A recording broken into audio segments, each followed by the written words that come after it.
Olá, o nosso convidado para esta conversa no Memorial é geólogo conceituado, pós-graduado, professor da cadeira de prospecção de jazidas da antiga Escola Técnica Federal do Rio Grande do Norte e da cadeira de lavra e beneficiamento de minérios da UFRN. Professor aposentado, mas com uma saudade medonha de seus alunos e da sala de aula. Atuou no DENOX, dirigiu a antiga Casol, depois CDM, publicou vários trabalhos, realizou conferências sobre geologia, sobre mineralogia, sobre economia do Rio Grande do Norte. Mas o convite da TV Assembleia ao professor Edgar Ramalho Dantas também tem outra motivação. Ele é neto do ex-deputado Manuel Dantas. A família, ao longo de 2017, está promovendo o resgate da história desse ilustre potiguar e seridorense. Para essa conversa, nós também convidamos o jornalista, escritor, acadêmico, meu amigo Vicente Alberto Cerejo Gomes.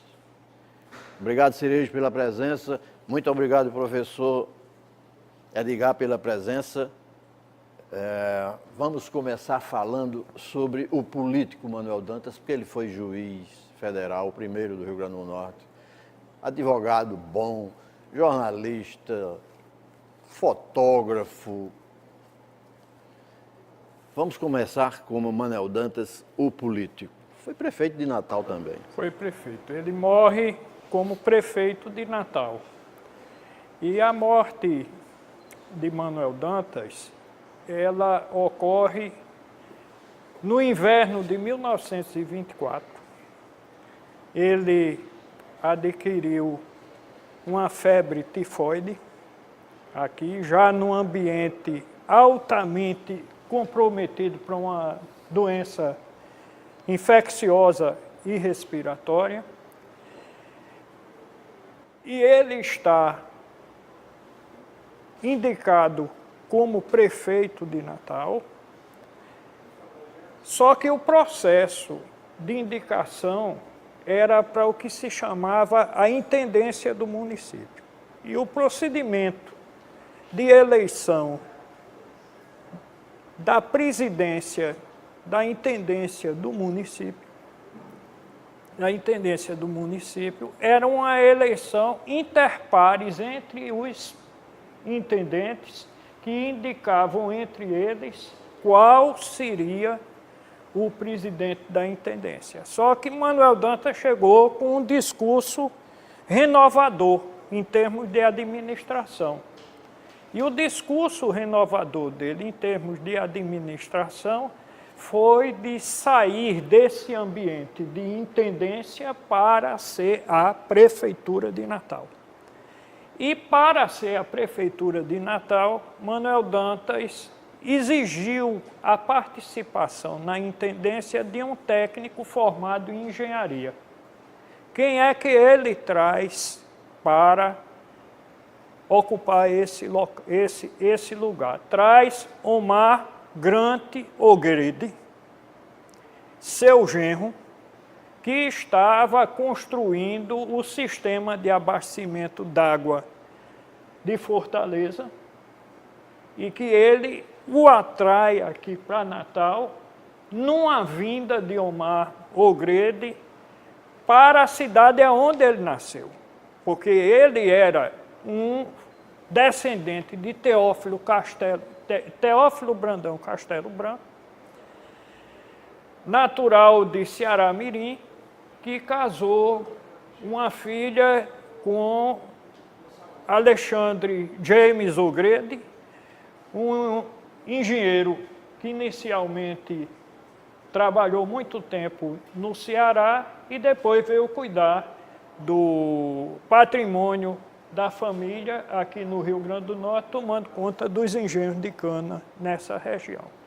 Então, o que é que traz o discurso renovador de Manuel Dantas, trazendo o melhor conhecimento que se tinha de engenharia de então. Trouxe Omar O'Grady, que na ocasião produz o primeiro mapa do Rio Grande do Norte. Oswaldo Lamartine, certa vez, me deu uma cópia desse mapa, muito simplório, muito mais um esboço do que um mapa geográfico, mas já criando uma base para isso. E Omar O'Grady traz também a ideia de renovar a cidade em termos urbanísticos, porque é ele quem contrata Palumbo. Ele é quem contrata Palumbo. Então, Manuel Dantas falece em junho de 1924, né? E me disse meu pai que o que provocou mais a morte dele foi ter escorregado no piso revestido de tijolo branco do jardim, que estava cheio de lodo, e ele era um homem inquieto, embora estivesse se fazendo tratamento de saúde na sua residência. Ele tinha o seu laboratório fotográfico e sua sala de encadernação de livros, porque ele fazia todas as suas encadernações, eram feitas por ele, entendeu? Em coro, entendia profundamente de encadernação.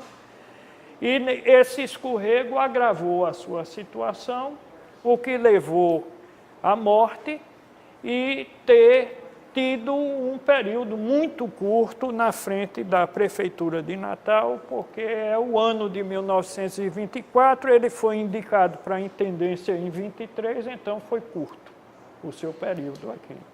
Portanto, já tinha passado na Assembleia Legislativa. Já. Então, agora, eram 2 anos, a vida, ele foi sempre uma pessoa profundamente política. Porque o Rio Grande do Norte, ele tinha o espaço político dividido em distritos. O primeiro distrito era o distrito onde mandava, no início da República, os Albuquerque Maranhão, que correspondia a toda a região do litoral, da Penha a Touros, e todo o agreste, até as quebradas da Serra da Borborema, no município de Santa Cruz e de Lages. O segundo distrito envolvia o Seridó e o Sertão de Angico, e boa parte, até Macau, pertencia ao segundo distrito. O terceiro distrito é o distrito do Rio Açu para lá, envolvendo o Açu e a região de Mossoró e o sertão do Apodi. Cada uma dessas regiões com seus comandos políticos tradicionais, oriundos do Império, da onde vem a vocação política de Manuel Dantas. Então, Manuel Dantas... Além do jornalismo. Vem daí. Ele jovem já era republicano. Ele, jovem, no Império, já fazia parte da associação de José Bernardo, que era senador do Império, com Silvino Bezerra e sua família toda de Caicó, que era profundamente liberal. Tanto o sertão de Angico quanto o Seridó sempre foi uma área de domínio dos liberais. Agora, Edgar, você veja interessante, mesmo que os pais da geração de Manuel Dantas fossem coronelistas, porque eram coronéis na prática, né? Uns de mando manso, outros de mando brabo, mas eram coronéis, mas eles, como tinham um certo padrão financeiro, eles mandaram os filhos para Recife, ou para a Bahia, que era o centro formador de médicos, ou para Recife e Olinda, o centro formador de bacharéis. É lá, veja que coisa interessante, a partir de Nabuco, é lá que formam os grandes. Lá eles foram encontrar os primeiros raios do iluminismo, que ainda se refletiam na escola de Direito do Recife. E eles todos saem, engraçado, os coronéis formaram o ideal da liberdade. Porque todos os que saem de Recife saem tocados pela liberdade. Manuel Dantas era abolicionista e democrata. E republicano. E republicano. Republicano. Quer dizer, onde é que ele foi bem? Onde é que está a fonte desse saber? No iluminismo afrancesado dos grandes professores e dos grandes alunos da velha Faculdade de Direito de Olinda e Recife. Quer dizer, não tinha outro destino, a não ser abolicionista e republicano. E ele é isto muito antes, tanto da abolição quanto da... Foram alunos, por exemplo, Manuel Dantas se forma em Direito em 1890. Quer dizer, um ano após a abolição, a República. A República, a proclamação da República.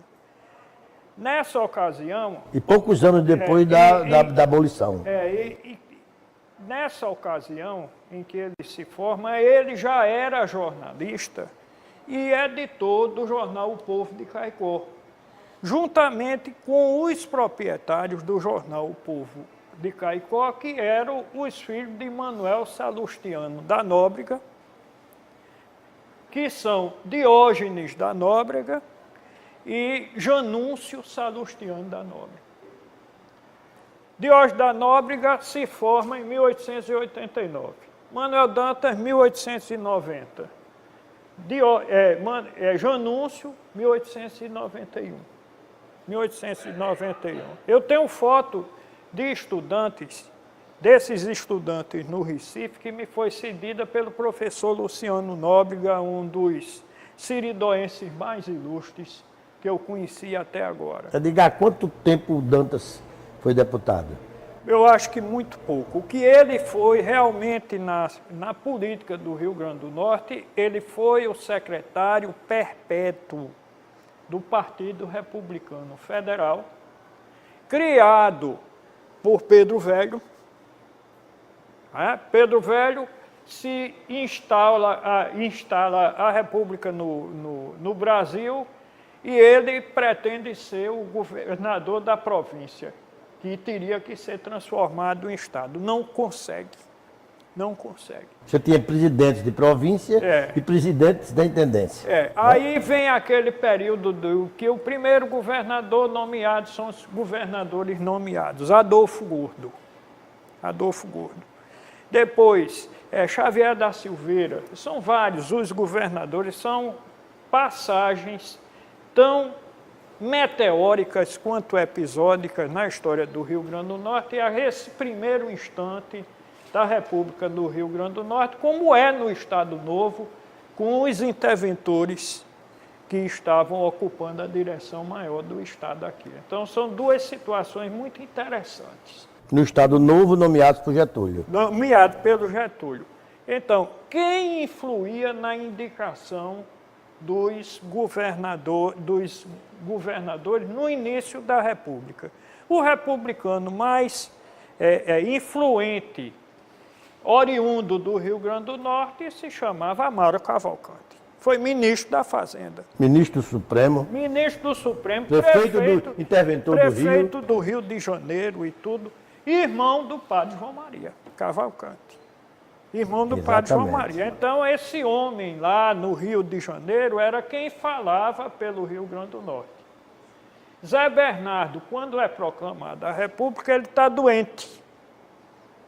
Embora o cargo de senador fosse quase, salvo engano, era um cargo perpétuo, você imagine o povo de hoje se descobrisse isso. E senador podia ser um cargo perpétuo, entendeu? Igual só tem ministro do Supremo hoje. Iguais os lords os lords. A Câmara dos Lords lá na Inglaterra. Então, Zé Bernardo era. Agora, doente, ele quis vir para a terra dele para morrer. E ficou no segundo distrito, um vazio político nesse instante de criação de instalação da República aqui no Rio Grande do Norte. E os chefes políticos de então, a nível da província, era Pedro Velho no primeiro distrito, Silvino Bezerra de Araújo Galvão,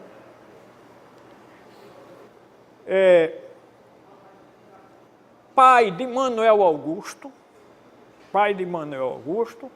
que casou com a filha de Zé Bernardo. Então, do casamento da filha dos filhos de Manuel Augusto, nasceu uma prole de grande dignidade para o Rio Grande do Norte. José Augusto Bezerra de Medeiros,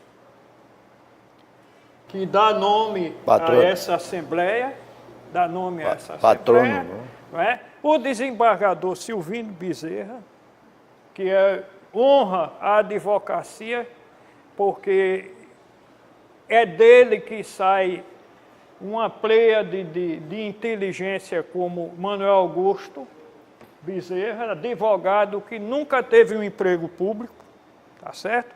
E Luizinho GM Bezerra, filho dele, e outros filhos que foram... Inclusive o doutor Meirissá, que era um jurista de nome nacional. Então, era uma pessoa, é uma elite realmente qualificada para dirigir política e economicamente essa região.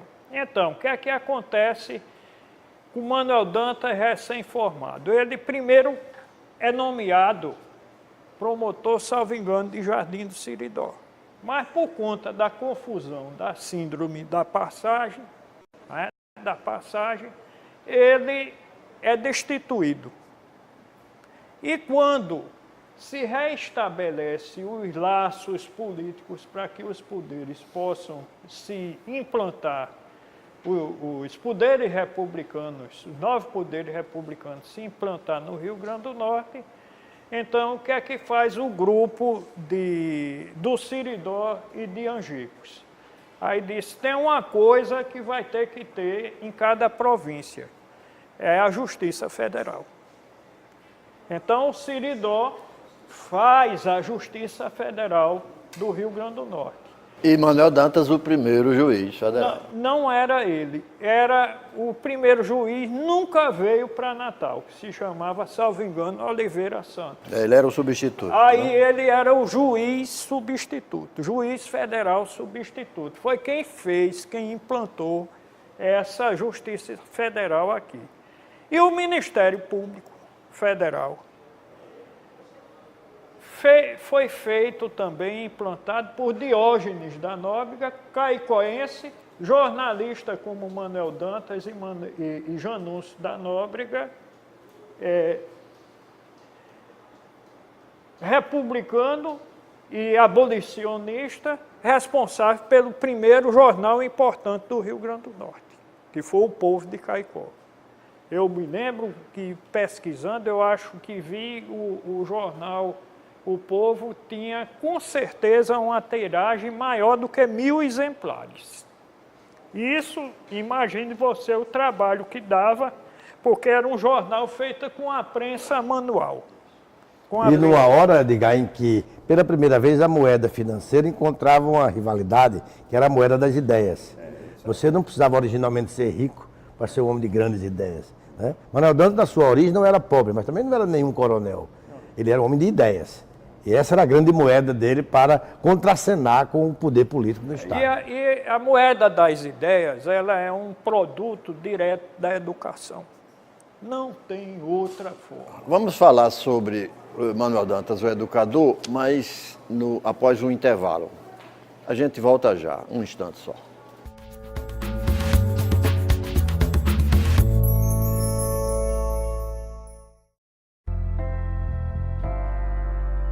Espero voltar para minha casa. Você sonha em voltar para sua casa? Você acha que isso pode acontecer ainda? É uma realidade da vida, né? Nenhuma família vai querer um jovem que esteja num abrigo, que tenha vários perfis de adolescentes, de várias formas, várias vivências.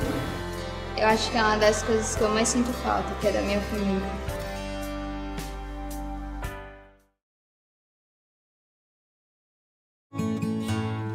O que é importante ter numa família? Ter amor e carinho. Eu queria ser mãe, né? Então, independente de qual idade dessa criança, qual a cor dessa criança, qual o sexo dessa criança. Deus me ajudou e me deu uma família. E meu irmão, que foi minha chave, que abriu minha porta e me deu uma família. Hoje eu não tenho mais medo porque eu tenho uma pessoa que cuida de mim.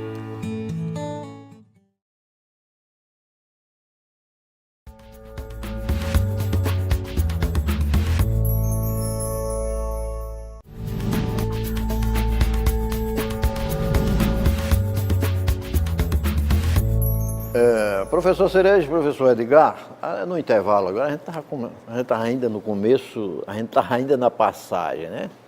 O começo do século XX. Né? Vamos voltar para lá, porque Manuel Dantas fez muita política em alto estilo nesse período. Então, esse instante, veja vocês, que os governadores vinham indicados e nem vinham para cá, ficavam no Rio, primeiro instante da República. O que é que Pedro Velho faz? Ele arquiteta a necessidade da criação de uma constituinte. Esses documentos depois podem ser pesquisados aqui, mas Cascudo já deu o roteiro desse instante num livro que ele chama História da República no Rio Grande do Norte, que é o primeiro instante republicano aqui. Salvo engano, Manuel Dantas chegou a se candidatar, como era um nome novo, ser candidato e ser eleito deputado e não chegou nem a tomar posse. Não chegou nem a tomar posse. Por quê? Porque ele se agrega à instalação da Justiça Federal no Rio Grande do Norte. E o que era a Justiça Federal? A Justiça Federal era uma instância judicial superior à Justiça Estadual. E os juízes e desembargadores do Estado do Rio Grande do Norte possivelmente acharam que devia ter a mesma continuidade do Império, o mesmo modelito, as mesmas ações. E a Justiça Federal, com poucas pessoas, sem poder, sem elementos até de defesa e de propaganda dele, então entra em confronto com os novos republicanos e o pessoal, a herança do Império que dominava o poder judiciário do Rio Grande do Norte. Podia ter de tudo, podia ter liberal, podia ter monarquista, mas não se adequava à nova ordem. Não havia adequação à nova ordem. Então, essa inadequação à nova ordem foi o espaço em que Pedro Velho trabalhou, gera uma necessidade de uma constituição do Estado, e nessa necessidade de uma constituição do Estado, ele trabalha para ser o primeiro governador eleito do Rio Grande do Norte. Eleito do Rio Grande do Norte. Republicano eleito. Não é um governador indicado. Pedro Velho trabalha para isso. Aí o que é que ele tem que fazer? Ele tem, no primeiro distrito ele mandava. No segundo distrito, mandava Zé Bernardo, mas através de Silvino Bezerra de Araújo Galvão. E o coronel Gurgel no terceiro distrito. Essa constituinte, ele cria uma grande novidade, que eu acho que é a primeira paz pública do Rio Grande do Norte. Ele cria 2 cargos de vice-governador. Imagine, Aloysio, o Rio Grande do Norte com 2 vice-governadores. Como já é esse problema? O Brasil com 2 vice-presidentes da República. Mas Pedro Velho inventou esse negócio. E a indicação do primeiro vice, dos 2 vice-governadores, um era do segundo distrito e outro era do terceiro distrito. Ou seja, ele acomodou as Todo 3 mundo, forças. 3 forças. Ele mais 2 forças.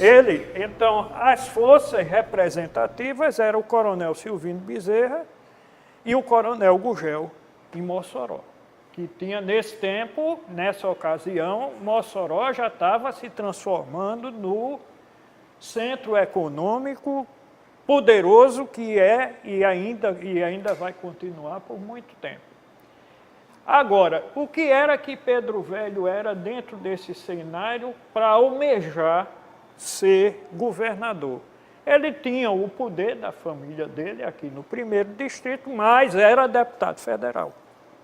Era deputado federal. Nessa ocasião, se ele sendo candidato a governador, teria que renunciar o cargo de deputado federal e eram convocadas eleições especificamente para substituir o cargo que ficou vago.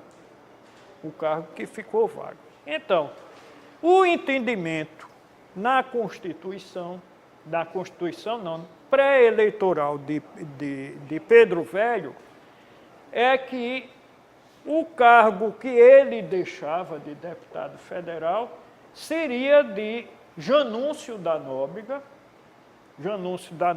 porque seria uma representação do 2º distrito lá no Rio de Janeiro, no centro do poder. E Janúncio da Nóbrega já estava muito articulado com São Paulo, porque ele, salvo engano, morreu jovem como procurador de justiça de uma cidade importante do interior de São Paulo. Mas o que é que acontece? Feita a distribuição do poder, Janúncio da Nóbrega é candidato pelo Siridó na eleição geral, mas Pedro Velho não cumpre o acordo. Indica seu irmão Augusto, que eles chamam na propaganda, política está toda como Augusto Maranhão, mas é Augusto Severo, para ser o substituto. Fecha com o Coronel Gugel, Janúncio da Nóbrega perde a eleição e não tem outro jeito para o pessoal do Siridó do que ir para uma oposição aguerrida. E você sabe, Edgar, que o primeiro governo o governo de Augusto Severo quanto o primeiro governo de Alberto Maranhão não são bons. Alberto vai ser um grande governador no segundo, quando ele é o mecenas. A oposição cresce diante de governos medíocres, que não tinha o padrão de qualidade de Pedro. E o troco veio lá em 24, né? Então, você veja como é, onde meu tio Thales Ramalho me dizia que era habitante do centro do furacão. Tá certo? Viu? Então, na época das diretas já. Esse centro do furacão era exatamente aonde Manuel Dantas, Janúncio da Nóbrega, quer dizer, o coronel Silvino mantendo as bases eleitorais. A votação de Janúncio da Nóbrega é expressiva, mas ele perde a eleição e Augusto Severo vai-se embora para o Rio de Janeiro e cria-se a oposição ferrenha. Apesar do cuidado de Pedro Velho de cooptar as inteligências, segundo Vanderlei, Eloy de Souza, Henrique Cassiano, esse povo todo que despontava, bacharéis em direito, homem de ideias, que ele tinha para oferecer? Ele tinha para oferecer a República. Era lá o exercício das ideias, era nas páginas da República. Mesmo assim, nasce a oposição. Então, veja você, essa sua chamada é uma chamada muito boa. Então, a experiência dos jornalistas Diógenes da Nóbrega e Manuel Dantas, Diógenes da Nóbrega era um homem riquíssimo. Ele era um dos pontos, o coronel Manuel Salustiano da Nóbrega, era o principal comprador de algodão, né? De algodão não, de gado. De gado, vinha de xelita, de algodão. Ele tinha uma riqueza sólida. Então, esse Manuel Salustiano, pai de Janúncio da Nóbrega, pai de Diógenes da Nóbrega, ele tinha condições, tinha um recurso para bancar uma oposição. E Janúncio tinha recebido uma grande desfeita. Houve um rompimento de acordo político. Ele foi preterido foi preterido por quem era amigo e não era mais. E não era mais. Então, se reúne Diógenes da Nóbrega e Manuel Dantas, que já tinham criado em Natal uma empresa tipográfica chamada Empresa Librotipográfica Natalense, que é responsável pela edição do Almanaque do Rio Grande do Norte, de 1897. Aliás, Cerejo falou em Meriçá, eu lembrei que, numa pesquisa rápida aqui no Memorial, a revista do Rio Grande do Norte, existia os sócios fundadores, era Antônio de Souza, né, que era o diretor. Que era do grupo de Pedro Velho, foi governador duas vezes. Os redatores, Alberto Maranhão, Manuel Dantas, Tomás Gomes e Pedro Avilino. E os colaboradores, olha o time, Segundo Vanderlei, olha aí, Henrique Castriciano, Alta de Souza, Eloy, Meira e Sá, Luiz Fernandes, que eu não lembro, e Homem de Siqueira. Pois, a Luísa, agora veja Esta revista foi lançado o primeiro exemplar, prometido para dezembro de 89, né? Mas houve problema com a gráfica, saiu em 90, né? No primeiro semestre de 90. Foram 2 exemplares, aliás, formato de livro. A família do Dr. Manuel Dantas está... há muitos eventos ao longo de 2017, inclusive tem um livro, produção de Manuel Dantas lá na República. Vocês anunciaram... A coluna dele, Coisas da Terra. Sim. São 137, 138 artigos, em que ele trata de questões etnográficas, sociológicas, políticas, agrícolas, econômicas. O pensamento dele. Ele é uma pequena enciclopédia, só que ele não é superficial, não é. Ele escreve com simplicidade para chegar ao leitor de jornal. Veja bem, ele ao invés de ir para questões técnicas, muito técnicas demais, não. Ele faz uma linguagem jornalística para o leitor comum do jornal de 8 a 80 anos. Mesmo que os assuntos sejam sérios.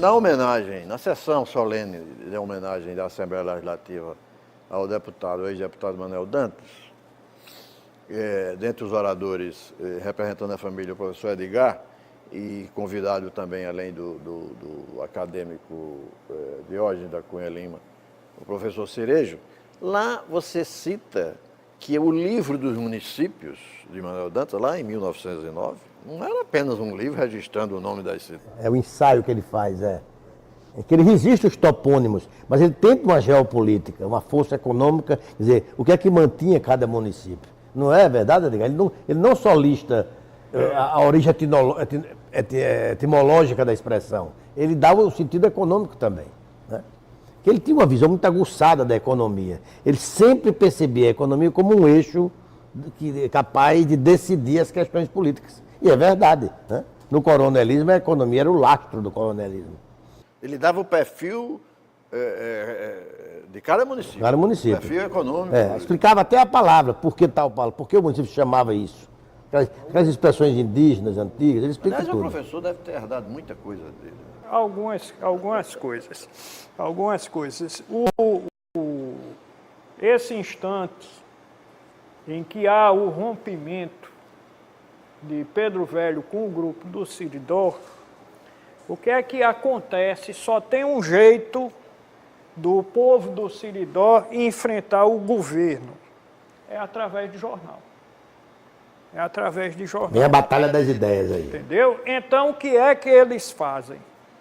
Ousam fazer um jornal diário e editam por 60 dias consecutivos o primeiro jornal diário do Rio Grande do Norte, que recebeu o nome de Diário de Natal, ou do Natal, Diário do Natal, e que nós temos essa coleção completa no Instituto Histórico, que eu li.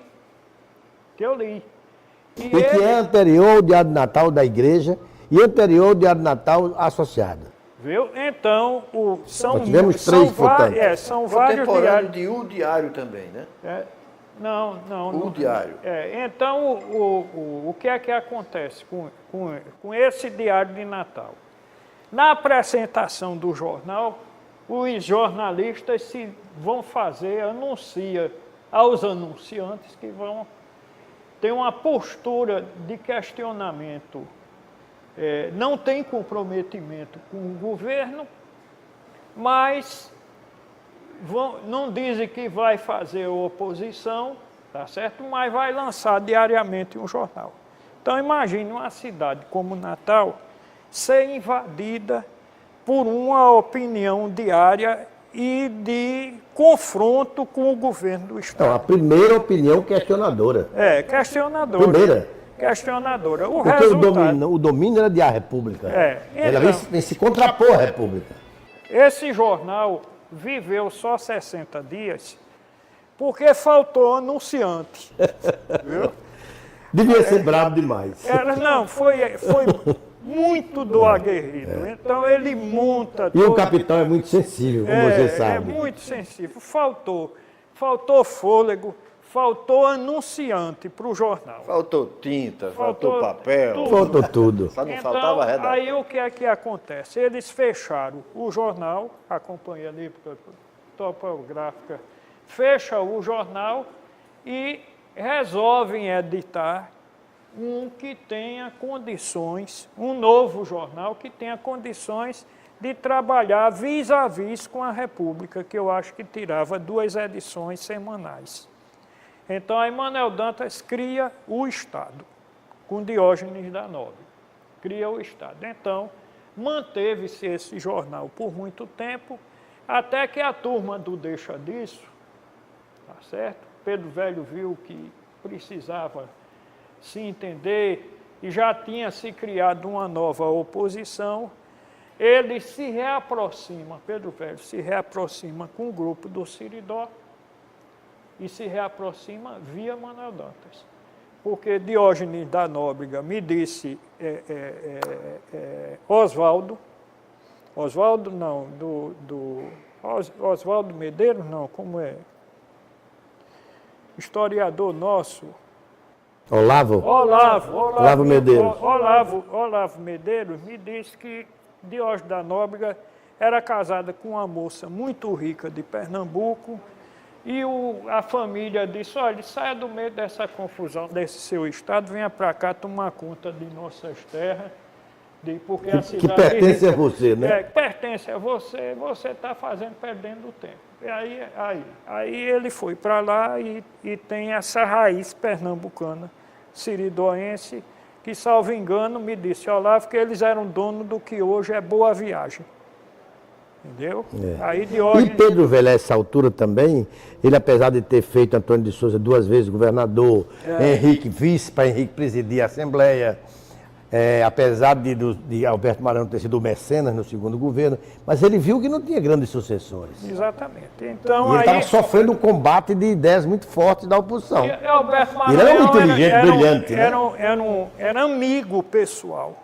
Alberto Maranhão era amigo pessoal de Manuel Dantas. Foi o secretário-geral do Estado no primeiro governo de Pedro Velho e eles tinham entendimento dessa coisa.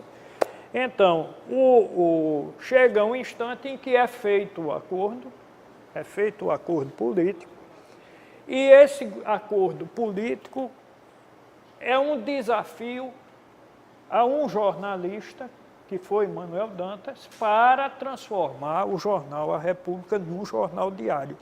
Porque quem tinha tido a ideia de fazer um jornal diário e implementar a ideia foi Manuel Dantas. Que a República era semanal. Entendeu? Então, aí a República Diária se transforma no órgão oficial do Estado. Era diário oficial e era um jornalismo... E passou a abrigar todas as correntes de pensamento. Exatamente. Todo mundo brilhante daquele momento escrevia tudo. lá. E lá na República, Manuel Dantas fazia tudo. Aí nessa... Não, ele tinha um grupo, por exemplo, Pedro Avelino trabalhava com ele. Entendeu? O Pinto, Zé Pinto, já estava dentro da República trabalhando com ele. O que não faltava era gente... Os artigos de fundo, Zé Pinto cobrava... Era assim, eles estavam sempre juntos, mas tinham um defeito. a República tinha um defeito para se transformar num jornal diário. Ela não tinha máquina para imprimir um jornal diário.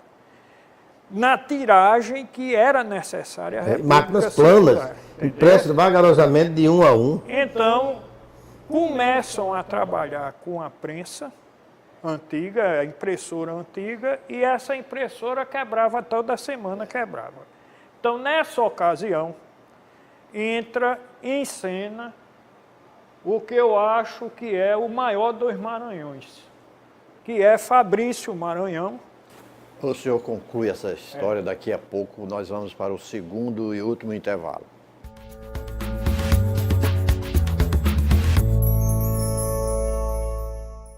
O que é importante ter numa família? Ter amor e carinho. Eu queria ser mãe, né? Então, independente de qual idade dessa criança, qual a cor dessa criança, qual o sexo dessa criança. Deus me ajudou e me deu uma família. E meu irmão, que foi minha chave, que abriu minha porta e me deu uma família. Hoje eu não tenho mais medo porque eu tenho uma pessoa que cuida de mim.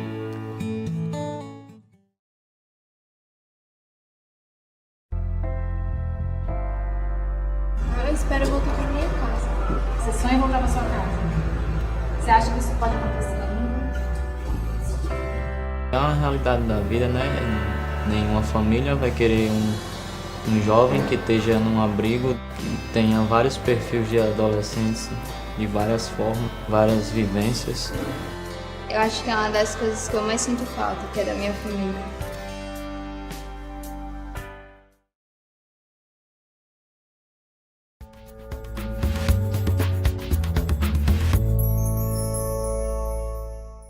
Nossa conversa de hoje é com o professor Edgar Ramalho Dantas. Nós ficamos no bloco anterior, lá No Engenho Cunhaú. Exatamente, né? Onde... Então, eu estou afirmando aqui que o maior dos Maranhões é o que foi mais esquecido, que é Fabrício Maranhão, que lá no Engenho Cunhaú,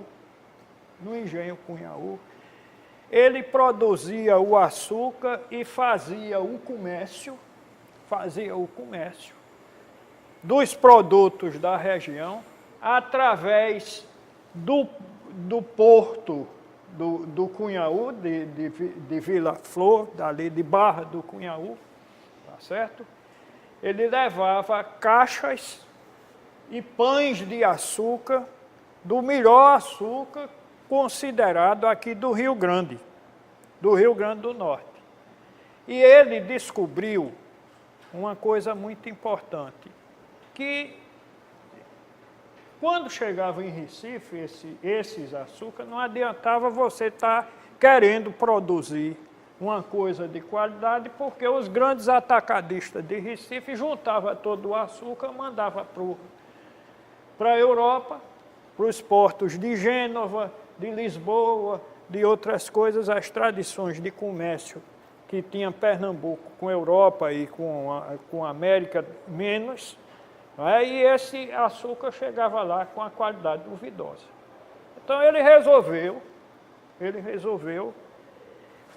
fazer a exportação direta para clientes especiais. E eu tenho conhecimento de dois fatos que mostram as ligações de Fabrício com a Suíça. Tanto que o conhecimento de Henrique Castriciano com a Suíça e de Fabrício Maranhão com a Suíça vem muito da amizade entre eles, porque Fabrício era um homem presente aqui permanentemente, cuidando da usina de açúcar dele. E objetivo, né? Então, aí o que é que ele vendia? Ele foi à Suíça, descobriu que os chocolatiers da Suíça estavam querendo um açúcar com tal qualidade. Aí começou a produzir o açúcar para exportar, sem passar para os atacadistas para isso. Isso deu à família um poder maior e fez com que o Engenho Cunhaú pudesse se transformar numa usina de açúcar, que é a primeira usina de açúcar daqui. Só que para ser usina de açúcar não era mais para produzir açúcar mascavo, açúcar bruto. Tinha que ser açúcar branco. Augusto Severo tinha um grande amigo no Rio de Janeiro, que foi o homem que produziu o hidrogênio para alimentar os primeiros balões que ele construiu no Rio de Janeiro, que se chamava Domingo de Barro. Aí disse para Fabrício, olha, eu tenho o melhor químico do Rio de Janeiro. Aí Domingo de Barro vem para o engenho Cunhaú, apronta a usina para produzir o açúcar de melhor qualidade.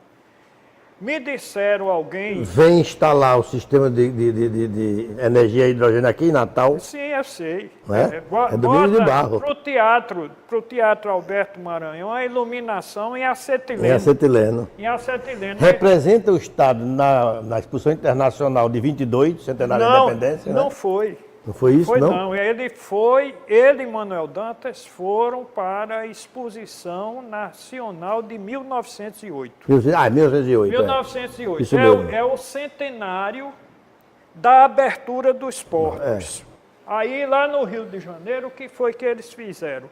Pegaram a armação do Botafogo, porque entre a Urca e o Flamengo tinha um lugar chamado Botafogo, porque era o lugar onde se calafetava os barcos, era um fumaceiro danado. Fizeram o aterro e construíram todo o terreno para montar a exposição comemorativa da abertura dos portos. Então é a primeira vez que o Brasil se mostra para o mundo inteiro, né? E os dois vão, Domingos de Barro, já morando aqui no Rio Grande do Norte, porque ele casa com uma filha... Com Albuquerque Maranhão. Com a filha... Irmã de Augusto. Casa com a pessoa, a moça da família. Casa com a moça da família. Então, ele passa a ser... E vai escrever lá na frente Augusto Severo, o Esquecido. Exatamente. Eu tenho... Ele é o biógrafo de Augusto Severo. Augusto conta a história, temos o livro Domingo de Barro, é um grande esquecido mesmo. E recentemente... Sim, Fabrício, retomando lá atrás, Fabrício salvou a tribuna. A República, assumiu a República. Exatamente. Ele pega, salva a República Diária. E Manuel Dantas vai ser o editor da coisa. E lançar essa coluna Coisas da Terra. Eu não sei. Eu acho que é desse período. Sim. Quando a República... Essa que vai transformar... Porque antes ele era um articulista. Depois ele além de tomar conta do jornal, dar o tom do grupo político, ele fazia uma coluna específica, com título permanente, Coisas da Terra. Ele faz uma coluna com título permanente, mudando o tema de todo dia. Daí tantos elogios de cascudo. Viu? Ele assinava várias colunas com pseudônimo. Brás Contentes era um deles, né? Brás Contente é aquele assina Coisas da Terra. Mas, em um tempo anterior... E ali, Edgar, tem uma coisa interessante. Ele é o etnógrafo, o registrador de hábitos, costumes e tradições, antes de Cascudo. Como o Eloy é na conferência que faz do Bloco, e Manuel Dantas. Eles são os precursores desse olhar sobre a cultura popular. Cascudo ainda era um menino de 12 anos. Não, em 1897, que é quando... Cascudo tem 9 anos. Ele tem... Não, Cascudo nasce em 98. Nasce em 98. No Bloco 9, Cascudo tem 11 anos. Em 1897, então tá, vamos dizer, o grande amigo de Cascudo era o filho de Manuel Dantas, Garibaldi Dantas. E Garibaldi Dantas, inclusive, foi quem deu oportunidade a Cascudo quando ele entrou em desgraça porque foi integralista e não arranjava mais nada. Então ele conseguiu botar, como Garibaldi era um dos representantes do Brasil na Comissão dos Acordos de Washington, antes do Brasil entrar na guerra. Então, a Comissão dos Acordos de Washington implicava em que os Estados Unidos ia precisar de muitas matérias-primas. Então, tudo que os Estados Unidos fez com o Brasil passou pela essa Comissão dos Acordos de Washington. Eu sei onde é que tem uma coleção completa. No escritório do Dr. Ari Torres, que era amigo pessoal de Garibaldi, e que é um homem que tem o seguinte perfil. Ele é um paulista, criou o IPT de São Paulo, foi o primeiro presidente da Companhia Siderúrgica Nacional e o primeiro do Banco Nacional de Desenvolvimento. Mas vamos falar do Manuel Dantas, educador, né? Então, é esse homem que está mexendo. Garibaldi, filho de Manuel Dantas, é colega de Cascudo da mesma faixa etária. E Cascudo frequentava, o coronel Cascudo frequentava a casa de meu avô, porque Manuel Dantas era o advogado do coronel Cascudo. Do coronel Cascudo. Cerejo lembrou bem, professor Edgar. Vamos falar um pouco, nós estamos nos aproximando do final, falar um pouco sobre Manuel Dantas, o educador. Sim, o texto dele é de educador. Tem no jornal O Povo, ele chama a necessidade, já no jornal O Povo, tem um conjunto de artigos que eu recuperei e a coleção moçoroense resgatou esses artigos de Manuel Dantas sobre a instrução pública, a necessidade da instrução pública, porque a instrução era mantida por professores, mas não chegava, não era horizontal. E não era um sistema de Estado. Não era uma coisa fragmentada, difícil. Não existia um sistema disso. Não existia. Então, Enquanto uma coisa sistematizada. Os professores. Né? Então, por exemplo, aqui a instrução pública no Rio Grande do Norte era o Ateneu do Rio Grande do Norte. E eu tive recentemente, depois, agora nesses 150 anos da memória de Manuel Dantas, eu tive que recuperar, eu tenho um diário dele, que ele conta as datas, é um diário cronológico onde estão as cartas de namoro e de noivado com minha avó e os assentamentos que ele fez das coisas que ele achou importante na vida dele. Então, quando você vê, ele vai para a faculdade de Direito com 16 anos de idade. Já tinha feito curso de inglês, de francês, aqui no Ateneu do Rio Grande do Norte. Então, ele, no mínimo, já lia. Não, ele no texto sobre Miguelinho, em 1897, que abre o Almanaque do Rio Grande do Norte, ele já diz que pela educação, ele ali já está defendendo ele já vem como abolicionista, já vem como republicano no texto, e é professor, ele aposta na educação quando diz que só a educação irá derrubar os tiranos e as tiranias. Em 1897. Você veja como ele era um avant la lettre, ele é além do seu tempo. Né? Aquilo que se quer hoje, libertar pela educação, ele dizia há mais de 100 anos. Como ele vivia aqui na província, ele saiu várias vezes de Natal, mas sempre para representar o Rio Grande do Norte em congressos. Por exemplo, ele representou o Rio Grande do Norte na exposição do Centenário. Ele representou o Rio Grande do Centenário da abertura dos postos. Depois, em 1922, ele esteve no Centenário da Independência em um determinado instante. Não foi na abertura, foi em um determinado instante. Ele é praticamente o primeiro geógrafo do Estado. Ele representa o Estado nos mais importantes congressos brasileiros de geografia. O primeiro que ele frequenta é o 3º Congresso Brasileiro de Geografia, que foi realizado em Pernambuco, cujos recortes, como hemeroteca, estão na biblioteca do Instituto Histórico. Teve da Bahia, né? Depois ele teve no da Bahia, que foi o 5º. O 5º. Teve um 4º do Paraná, que eu não sei se ele foi ou não foi, porque me faltou condições de leitura da República desse período. Depois tem o 6º Congresso Brasileiro de Geografia, que é feito em João Pessoa.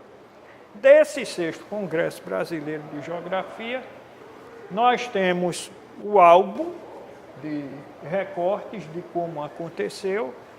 Nesse Congresso Brasileiro de Geografia, ele leva, desde o 5º, ele leva cascudo debaixo do braço para apresentá-lo ao Brasil. Então, essa ligação é uma ligação muito forte, de Manuel Dantas com Cascudo, reconhecidamente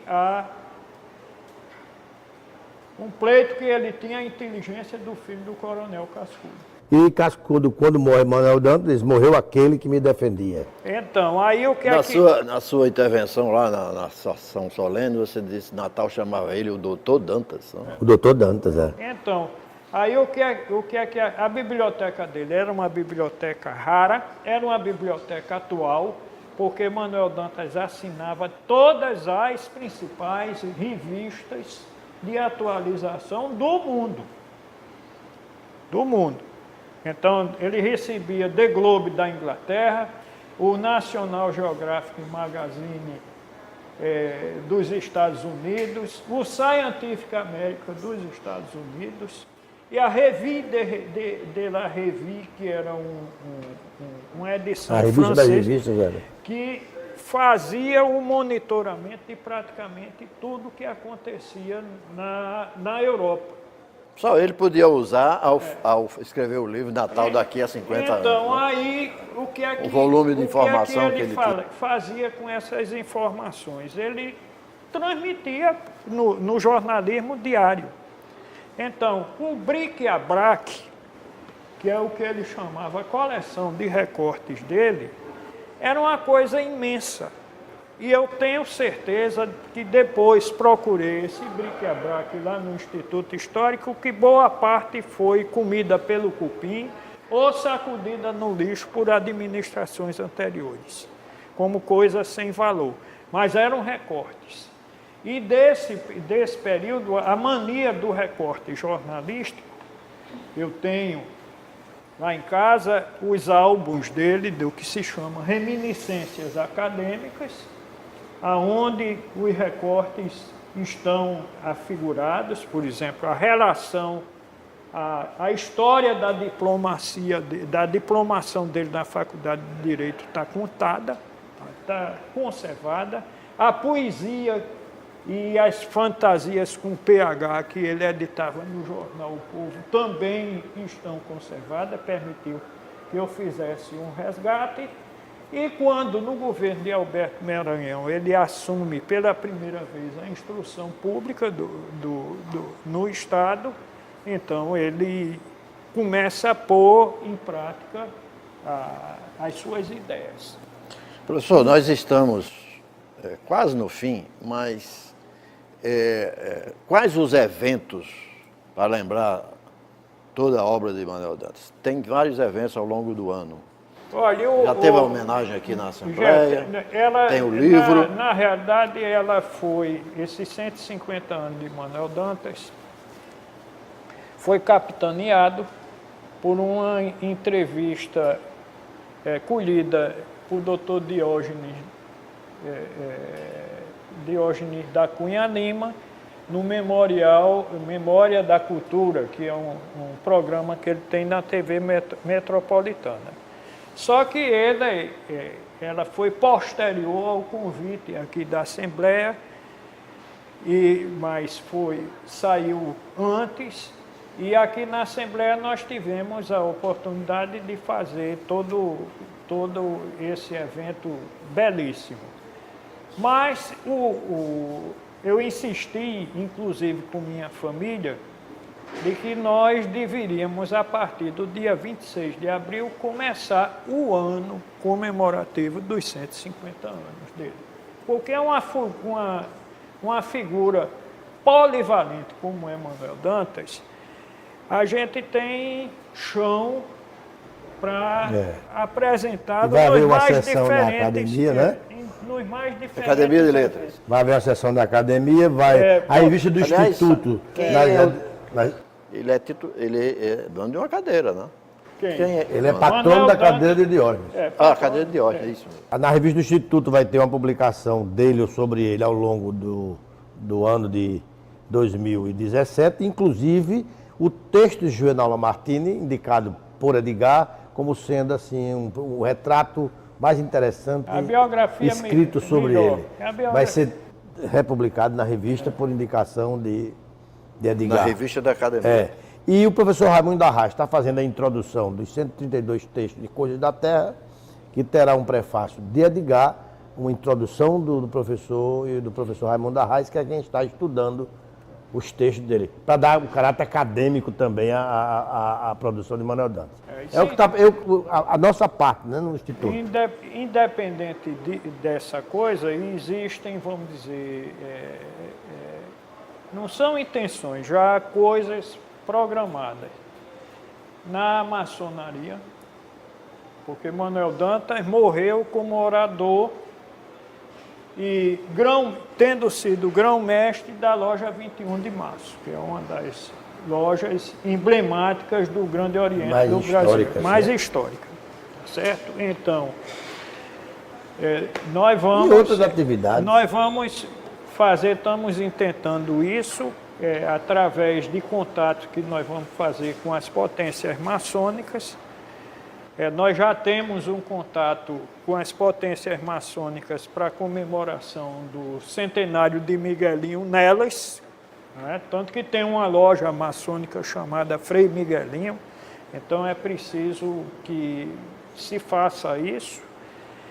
Eu acredito que a gente pode encontrar um espaço na Academia de Letras Jurídicas, porque das coisas que Manuel Dantas editou, foram praticamente só fascículos. Não, e da academia faz parte também de Diógenes, que pode ser o condutor da instituição. Na Academia de Letras Jurídicas, na maçonaria, tá certo? No Instituto Histórico, também nós vamos encontrar um espaço para ver isso, porque agora que nós começamos a rever o acervo do Instituto Histórico, uma das ambições minha pessoal é descobrir o laudo de avaliação da biblioteca de Manuel Dantas, que foi adquirido na administração de Herculano Cascardo e que foi avaliada por Dr. Nestor Lima e por Jaime do G. Vanderlei.